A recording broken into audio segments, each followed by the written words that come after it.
It all depends what you mean, is the popular stereotype of a philosopher's response to almost any serious question. A very irritating response it often is. Philosophers are regularly accused, sometimes even by other philosophers, of attending too much to words and what they mean, when they should be attending to the serious things that words stand for. Ask a philosopher for details of the good life, for example.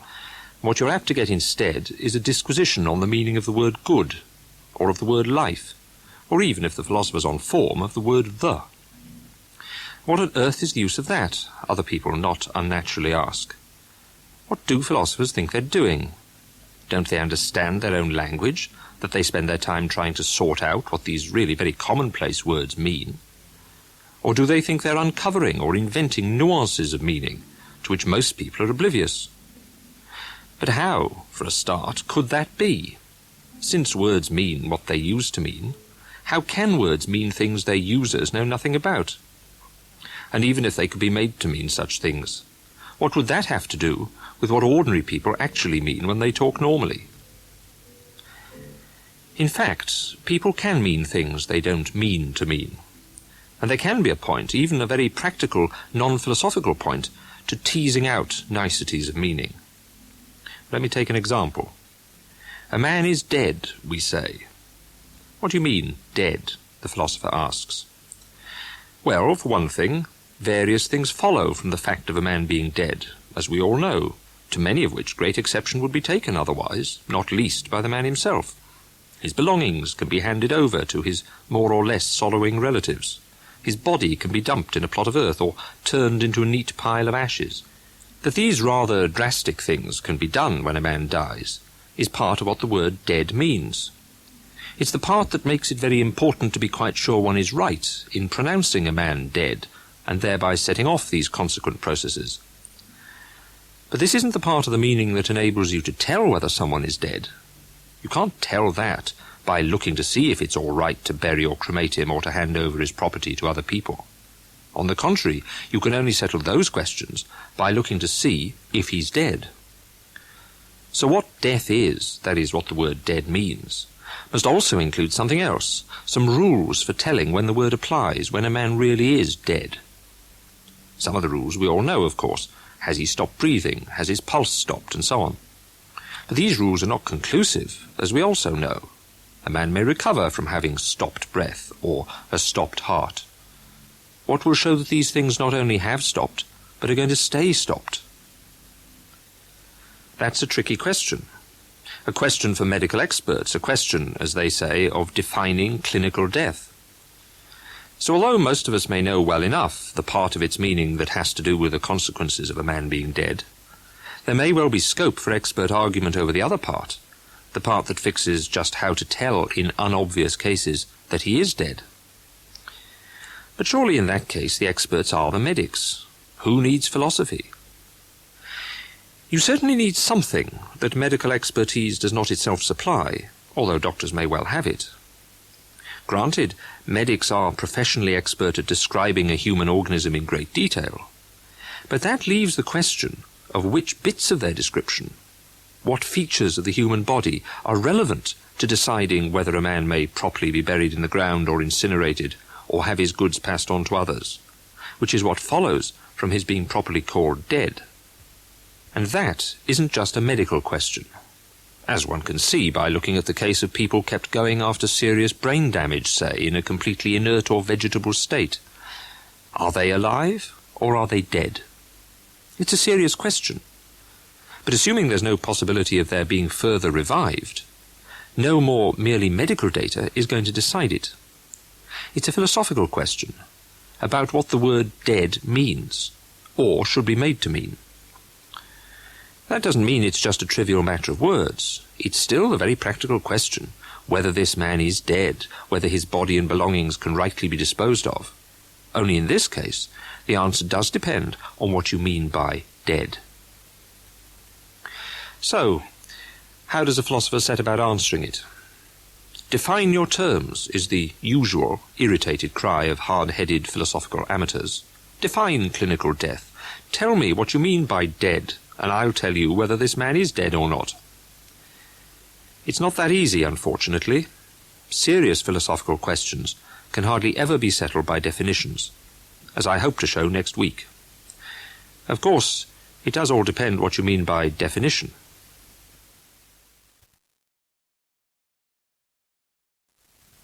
I remarked last week that the philosopher's much derided caveat, "It all depends what you mean," sometimes has a very practical significance.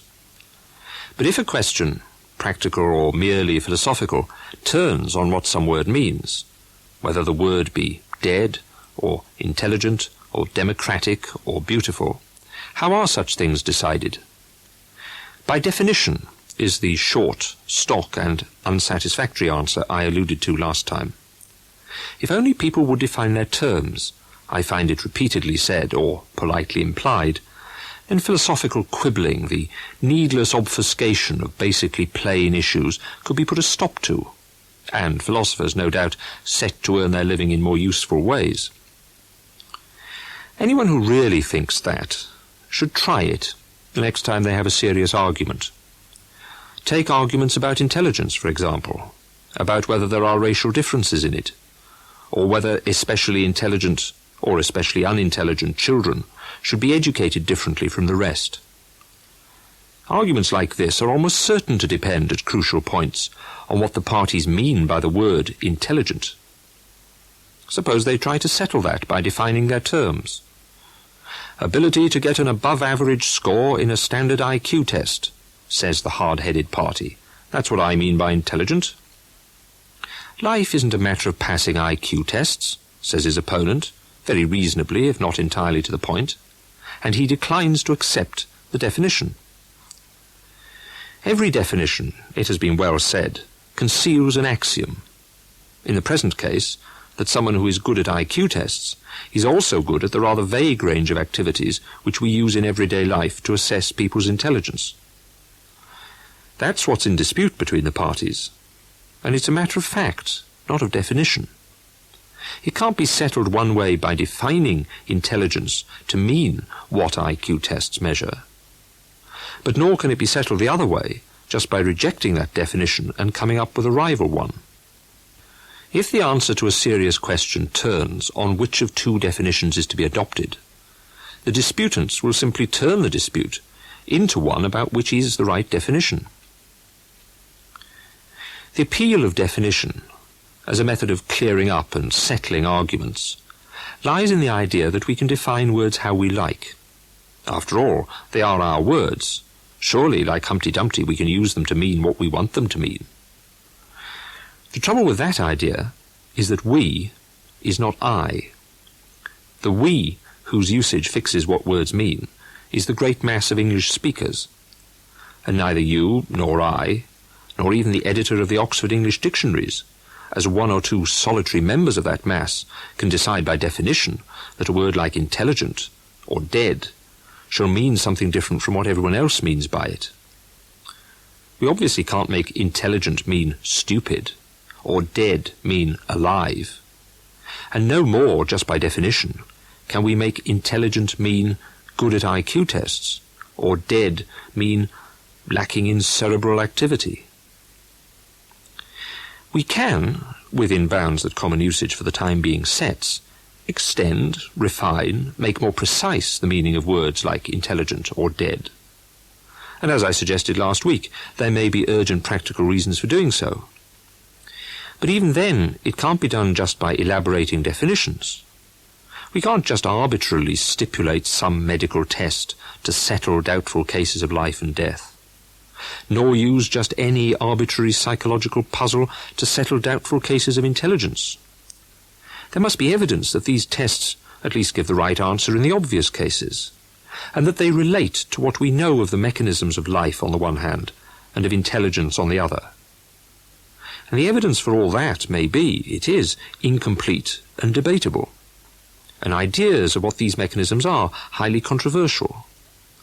That's why there is serious argument about these matters, argument which is indeed in part about what the words dead and intelligent mean. But the arduous processes of getting more evidence, and of developing ideas that can make sense of the evidence, can't be short-circuited by stipulation. It would be nice if they could.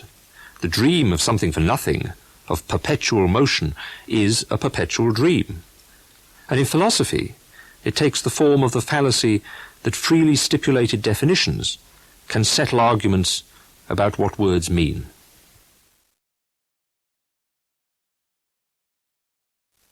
The little girl who cried wolf too often when there was no wolf, and so wasn't believed when there was, discovered too late that the abuse of words can have serious non-verbal consequences. And the abuse needn't be willful for that to be so. Words can be dangerously abused quite unwittingly and from the best of motives, as the recently fashionable concept of fictional documentary and the ethics of propaganda generally show. Suppose I have a respectable product to sell, or a worthy cause to promote.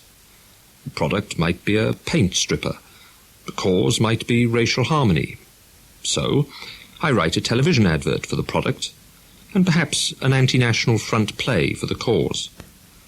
In each case, I realize that the merits of the product and of the cause are debatable, or at least are debated.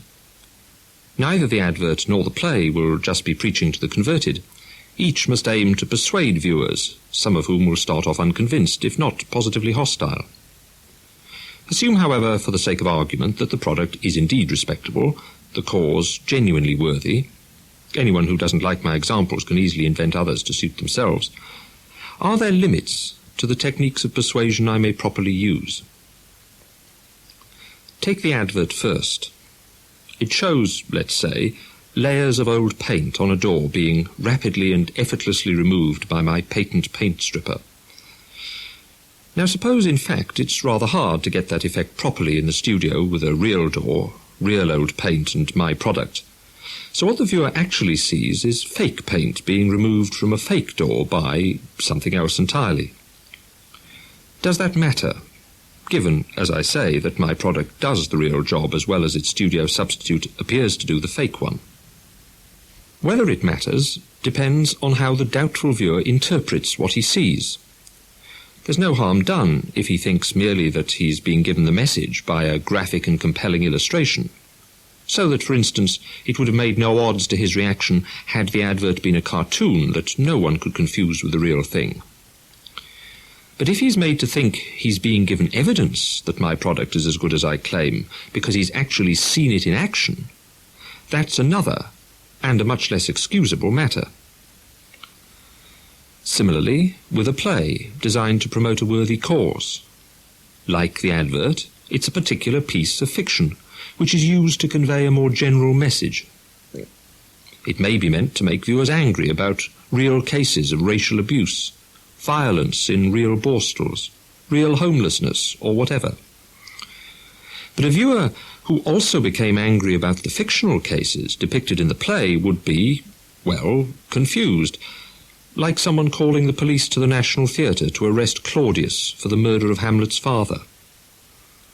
And he would be confused in just the same way if he thought that the fictional cases in the play were part of the statistics, the real-life evidence for the truth of the play's claims. They can't be, of course. Hamlet doesn't figure in the regal homicide statistics. Fictions aren't evidence, as courts of law rightly insist. Anyone caught presenting fiction as evidence in a law court will be dealt with as a perjurer, and artistic merit is, rightly, no defence against a charge of perjury. Presenting evidence on television, or on radio, or in the cinema, is the prerogative of the documentary, which, like courts of law, must earn that prerogative by eschewing fiction. And television playwrights and producers using documentary or newsreel techniques to make viewers think that their fictions are evidence for the truth of their plays are like policemen planting drugs on pushers to get them convicted. No doubt, like such policemen, they do it from the best of motives and to serve a good cause. They may not even do it in bad faith, because they may not realize that since documentary means evidence, which fiction can't be, the expression fictional documentary is a contradiction in terms. It's an abuse of words, like crying wolf.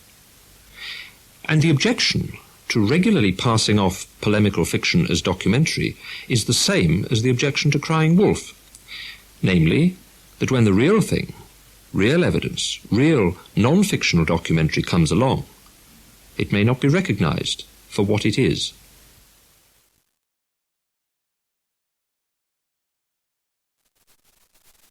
One man's technical term is another man's jargon, as the saying is. The question is, what makes it so? That technical work needs technical words will hardly be denied. Just when and why is their use in place of common words jargon, and so wrong? Common words are not sacrosanct, after all. I've been talking about how philosophers, and others, may need to extend, refine, or alter the meanings of common words, either to cope with new discoveries, or to help weed out false assumptions underlying those meanings. But in many of the cases I've illustrated, what's wrong or inadequate about a word makes very little odds to its common use. It may matter in some tricky cases what is meant by calling a man dead, but most dead people come out that way, whatever that word may, more precisely, be made to mean. And what, if anything, should be done about dead people is likewise not often called into question by semantic quibbling. So usually it's as pointless as it would doubtless be impracticable to try and persuade people to burden their use of such common words with complicated connotations that rarely matter, even if, when they do matter, they matter a great deal. In practice, what happens instead is that we all recognize what an eminent philosopher has called the division of linguistic labor. Just as most of us can use cars well enough under normal conditions, without knowing how to exploit and cope with their more recherché capacities and limitations, so it is with words. We recognize that there are the linguistic equivalents of rally drivers and car designers and mechanics, to whom we can look for guidance on how to use common words in uncommon situations. These experts are not necessarily, nor even usually, philosophers or compilers of dictionaries. They may be medical men, involved in settling the definition of clinical death, or lawyers, deciding whether hovercraft are ships, or the station master in an old Punch cartoon laying down that for the purposes of rail travel, dogs is dogs and cats is dogs, but this here tortoise is an insect, so there's no charge for it. But if these various experts are to be able, when needed, to add to or to alter the common meanings of words, they in turn need words with relatively uncommon meanings, in which they can specify the additions or alterations required. To be able to say precisely how cold it is, for example, when precision in that matter is called for, I may need to refer to air temperatures, to wind velocities, to the intensity of the radiation from the sun. These are all, in varying degrees, technical terms. They're needed to describe matters that may not in themselves be of general concern, but which do combine to determine what is, namely, how cold it is. Such words as temperature and radiation aren't jargon at all when used where their special meanings, extra to or just different from those of hot and cold, matter and are meant. They and other technical words become jargon only when they replace common words in common uses, where their extra or peculiar meanings don't matter and aren't meant. At a high temperature doesn't just mean what hot means, and when used where hot is meant, is jargon. That jargon is a bad thing I've taken for granted, and some of the reasons why it is a bad thing need no labouring by me. Jargon words are usually longer. Their use is often a piece of linguistic one-upmanship, offensively implying superior knowledge that is in fact irrelevant and is probably absent. But the real threat of jargon is to the technical words themselves, whose meanings are apt to be swamped by those of the common words they replace. At a high temperature comes to mean no more than hot. Underdeveloped applied to countries no more than poor. The effect is to ruin the technical word just by making it common. And as that becomes so obvious that the word ceases even to look technical, so new technical words are brought in and ruined in their turn, as developing succeeded underdeveloped in the euphemistic jargon of the so-called Third World. The real objection to jargon is not just that it fosters an illusion of precise meaning, but that it makes its reality ever harder to achieve.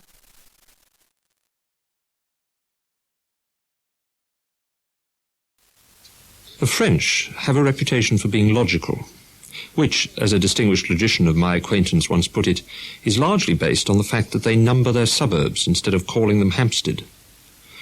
The word logical, indeed, must be one of the most misused words in the English language. It's a classic example of the phenomenon I talked about last week, of a good technical term being ruined by common usage. When someone is accused of being illogical, all that's usually meant is that he's not being sensible, or not being as mathematically neat as his opponent would like him to be, which is another thing again. Perhaps it isn't sensible, or mathematically tidy, to prefer names to numbers, the rolling English road to its straight Roman counterpart, Fahrenheit to centigrade, feet to meters, old shillings to new pence. These preferences are not prescribed by logic. Logic can cope just as well with miles as it can with kilometers. The word logic is, as I say, a technical term. It means the study of reasoning, of argument in one sense of that word. Do the conclusions of some argument really follow from its premises, its assumptions? If they do, it's said to be logically valid, or just valid. If they don't, it's invalid. But whether the assumptions themselves, or the conclusions, are sensible ones, that isn't a matter of logic, unless the argument happens to be about logic. There are valid arguments with silly assumptions like the moon's made of green cheese, so it's green. And there are invalid arguments with sensible assumptions like violence is a bad thing, so it shouldn't be shown on television. Yet it's almost always something about the assumptions or the conclusion of an argument that attracts a layman's complaint of illogicality. And usually it has nothing to do with logic at all. When logic, that is, the validity of an argument, really is in question, laymen are apt to find logic as much of an irritant as a virtue. Often, our pet assumptions lead logically to conclusions we don't like at all, and then we're apt to complain of the fact, rather as one might resent having either to pay for or to return one's favourite purchases. Suppose I admit, for example, that justice means treating people as they deserve, and that mercy means treating them better than that.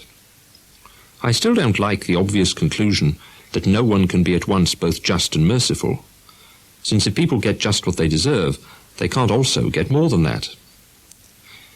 I take justice and mercy both to be virtues, and like Portia in The Merchant of Venice, would prefer to be able to combine them. When logic says I can't, the natural reaction is to disparage logic. That doesn't help, of course, any more than being rude to the rent collector lets one off the rent, though no doubt it relieves one's feelings. But the rent still has to be paid, and I still have to face the real hard question, since mercy and justice are incompatible as I conceive them, whether it's better to be unjustly merciful or to be mercilessly just. Some will say that God at least is both just and merciful, being above mere human logic, but that's not a good move for a believer, since all it does is provide premises for a valid argument that there is no God. Anyway, it wouldn't help the rest of us. And so we shuffle, we fudge, we extol the virtues of illogicality, and generally decry the habit of pushing principles to their logical extremes. What laymen don't realize is that logic doesn't produce undesirable extremities, it only uncovers them. Every conclusion of a valid argument is already there in its premises, and whoever doesn't like such a conclusion still has to take it, unless there's a premise he's prepared to give up. It's no use blaming logic for the fact that cakes can't both be eaten and still had. Real illogicality is undoubtedly a bad thing. But unlike most bad things, it's actually impossible to push it to what I suppose might be called illogicality's logical extreme. The extreme of illogicality would be to believe an outright obvious self-contradiction, like what's just is unjust. I dare say people have tried to believe things like that, but punning apart, it can't be done. It's logically impossible to be that illogical. as anyone must admit, who will admit at least that what's possible can't also be impossible.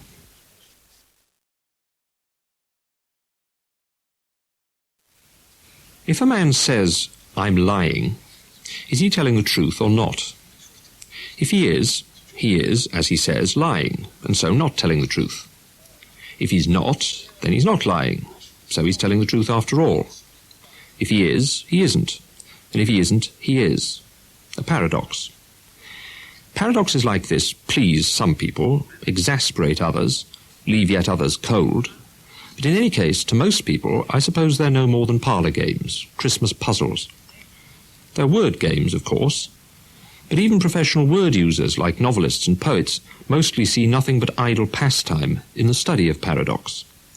Only some philosophers take them seriously. Why? Paradoxes like this one, the so-called liar paradox, obviously depend in some way on a play on words. Now, a paradoxical play on words may be trivial, as in the Pirates of Penzance paradox, where young Frederick won't reach his 21st birthday until he's over 80, because he was born in a leap year on February the 29th. That curious discrepancy between age and number of birthdays is no great matter, even to a philosopher. But the liar paradox can't be teased out so easily or so cheaply as that. It's one thing to admit that customary arguments from birthdays to age and vice versa aren't always valid. It's quite another to have to admit that a man who says, "I'm lying," isn't telling the truth. Why should that admission matter? And why should it matter especially to philosophers? Actually, the people it matters to especially are logicians, since they're concerned with the validity of arguments, with what follows from what. That is, what conclusions must you admit to be true once you've admitted the truth of my assumptions, the premises of my arguments? That's the logician's business. And it's very important that the rules of a supposedly valid argument be truth-preserving, that they never lead one from a true assumption to a false conclusion. And that's important not only to logicians. We all rely on the truth-preserving qualities of standard arguments, even if we don't know how they're truth-preserving. Just as we rely on the life-preserving qualities of aircraft designs, even if we don't know how they're life-preserving. But someone must work out how, in order to keep a check on whether such and such design features are safe, whether such and such arguments do preserve truth. Paradoxes like the liar matter because they show that important and seemingly safe arguments can fail to be truth-preserving. In the case of the liar, the argument is that if a man is doing what he says he's doing, he's telling the truth.